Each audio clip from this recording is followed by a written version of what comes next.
Ijwi ry'igitabo. Igitabo se kiravuga? Igitabo kiravuga. Kivuga iki ubwo? Kurikira wumve.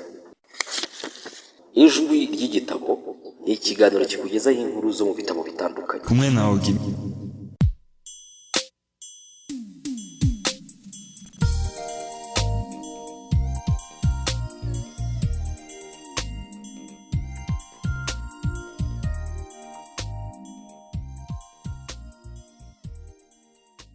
Ubuzima bufite intego. Mbere na mbere Imana, kuko ibintu byose hadasigaye na kimwe, ari ibyo mu ijuru cyangwa ibyo mu isi, ibiboneka n'ibitaboneka, buri kintu cyaremwe nawe, kandi muri we niho bibonera ibisobanuro. Abakolosayi 1:16. Uretse wemeye ko hariho Imana, ubundi kwibaza intego y'ubuzima ntacyo byakugezaho. Ibi byavuzwe na Bertrand Russell, akaba umuhakanyi. Ntubereyeho gukora ibyo wishakiye. Intego y'ubuzima bwawe isumba kure gushaka gusohoza imigambi yawe, kugira amahoro yo mu mutima cyangwa kwishimira kubaho.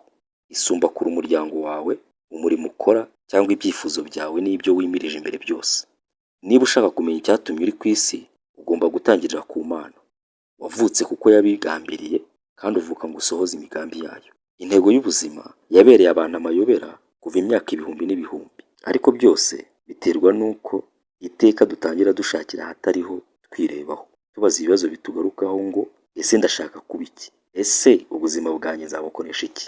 Intego zanjye ni izihe? Ibyifuzo byanjye ni ibihe? Ejo hazaza nzaba nageze kuki?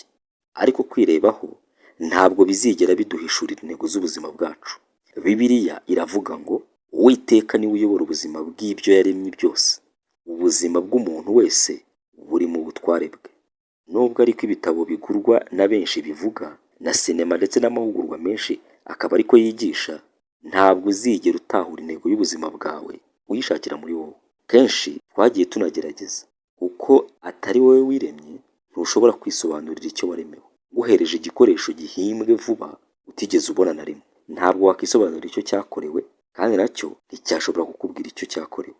Umuhanzi wacyo cyangwa igitabo gisobanura imikorere yacyo nibyo bishobora kukubwira icyo cyagenewe gukora. Nigeze kuyoberaho nari nagiye gutembera mu misozi, mpagaze ngo nyoboze inzira ingezaho twari dukambitse. Barambwira bati ntushobora kugera iyo ujya unyuze iyi nzira, ugomba gusubira mu rundi ruhande rw'umusozi, akaba ariho utangirira. Ni muri ubwo buryo nawe utazigera uhishurirwa intego y'ubuzima bwawe uyishakamo. Ugomba gutangirira ku Mana, umuremyi wawe. Uriho kuko Imana ishaka kubaho. Waremwe n'Imana kandi uremerwa Imana, kandi igihe cyose uzaba utarasobanukirwa ibyo ngibyo, ntabwo ubuzima bwawe buzasobanuka. Mu Mana honyine niho tumenyera neza inkomoko yacu, icyo turi cyo, icyo tumaze, intego yacu, agaciro kacu, ndetse n'iyo tugana. Izindi nzira zose ntaho zizatugeza. Abantu benshi bagerageza kwitwaza Imana ngo bagere ku ntego zabo bwite, ariko ibyo ni ugucurika ibintu kandi ntacyo bizabagezaho. Waremewe Imana, ntabwo Imana ariyo yaremewe abantu, kandi intego y'ubuzima ni ukureka Imana ikagukoresha ngo usohoze imigambi yayo, si wowe ugomba kuyikoresha ngo usohoze imigambi yawe. Bibiliya iravuga ngo guhora uhanze amaso kuri wowe ubwawe ni nko gufata inzira itagera aho ikujyana, ariko gutumbira Imana bidukura mu mfunganwa bikadushyira ahagutse, bizana umudendezo. Nasomye ibitabo byinshi bivuga ku guhishurirwa intego y'ubuzima bwanjye.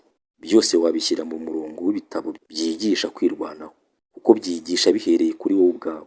Bene ibyo bitabo byo kwirwanaho, kabone niyo byaba byitwa ibya Gikristo, usanga akenshi bikurikira intambwe zisa zikujyana ku kubona intego y'ubuzima bwawe.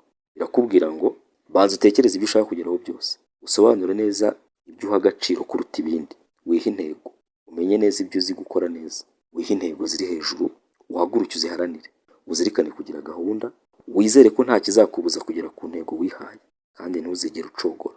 Simpakana ko bene izo nama zigeza abantu kuri byinshi.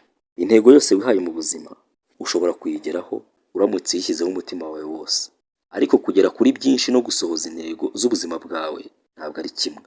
Ushobora gusohoza intego zose wihaye ukaba ikirangirire kimenywa na bose mu maso y'isi, nyamara ukaba utarashoje intego Imana yari ifite ikurema. Ukeneye rero inama zisumba izo zo kwirwanaho. Bibiliya iravuga ngo kwirwanaho ntacyo bimaze.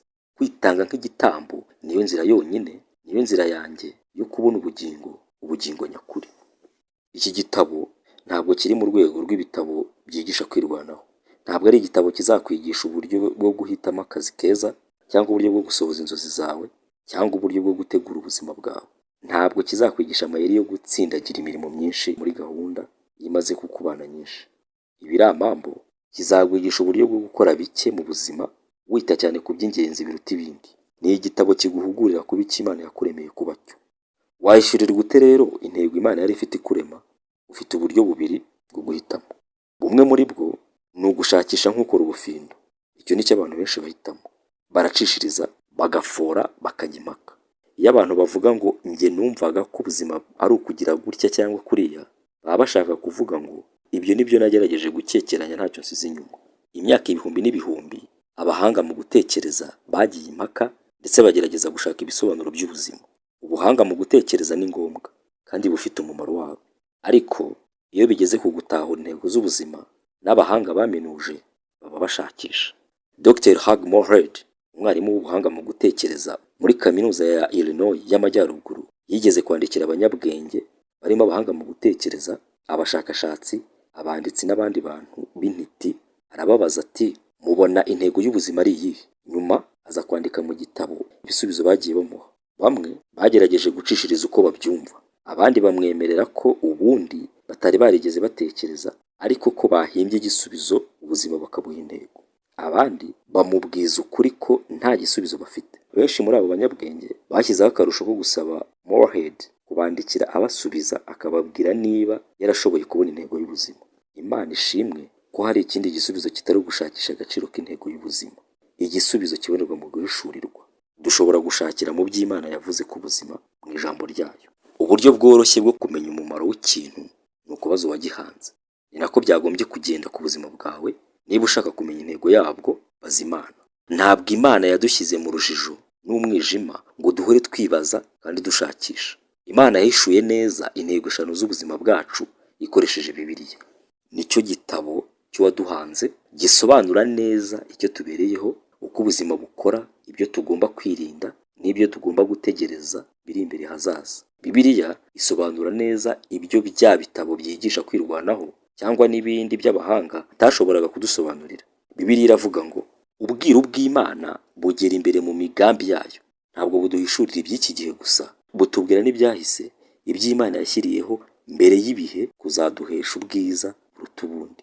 Ntabwo Imana ari itangiriro ry'ubuzima bwawe gusa, ni nayo soko yabwo. Kugira ngo ushobore kumenya umugambi w'ubuzima bwawe, ugomba guhindukirira ijambo ry'Imana aho gushakira mu bwenge bw'isi. Ugomba kubaka ubuzima bwawe ku mahame adakuka y'ibihe byose, aho kwishingikiriza ku buhanga bw'abanyabwenge cyangwa kwiremamo ibitekerezo byiza cyangwa inkuru zo kwirema umutima. Bibiliya itubwira neza ngo muri Kristo niho tumenya abo turi bo n'icyo tubereyeho.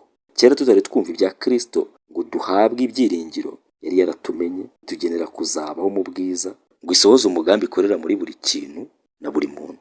Uyu murongo uduhishurira nibura ibintu 5 ku ntego y'ubuzima bwawe. Icya mbere, umenya neza uwo uri we n'intego y'ubuzima bwawe iyo ufitanye imibanire na Kristo Yesu. Niba udafitanye ubusabane na Kristo, ndaza kugusobanurira uko ushobora gutangira. Icya kabiri, Imana yari igufite mu bitekerezo byayo mbere y'uko utangira kuyitekereza.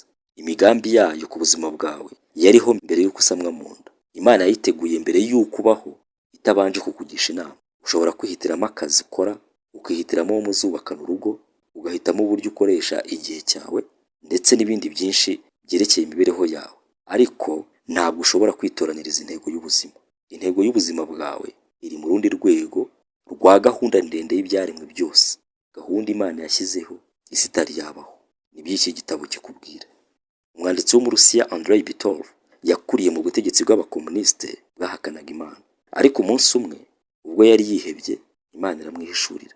Yanditse ngo ubwo nari maze kugira imyaka 27, ubwo nari muri gari ya moshi inyura munsi y'ubutaka metro ya Leningrad, ubu ariho hitwa St Petersburg, nafashwe n'ubwihebe burenze urugero ku buryo numvaga ntinye ubuzima bwanjye burangiye. Nta kwizera, ntumva mfite agaciro. Ngiye kumva ntazi aho biturutse, numva amagambo anje mu mutwe ngo ubuzima budafite Imana ntibushobora kugira agaciro. Uko nagatangaye ntangira kugenda asubira muri ayo magambo, numva ayo magambo ampindukiye nk'urwego ruzamura abantu muri gari ya moshi rubajyana hanze, yazamukiraho ngahita ninjira mu mucyo w'Imana. Nawe ushobora kuba wumva uri mu mwijima mwinshi, utazi intego y'ubuzima bwawe. Ishime, unezerwe, kuko uri hafi kwinjira mu mucyo. Vuga uti amen, bibe bityo. Urakoze cyane kubw'uyu mwanya, Imana iguhe umugisha. Dusubire ubutaha.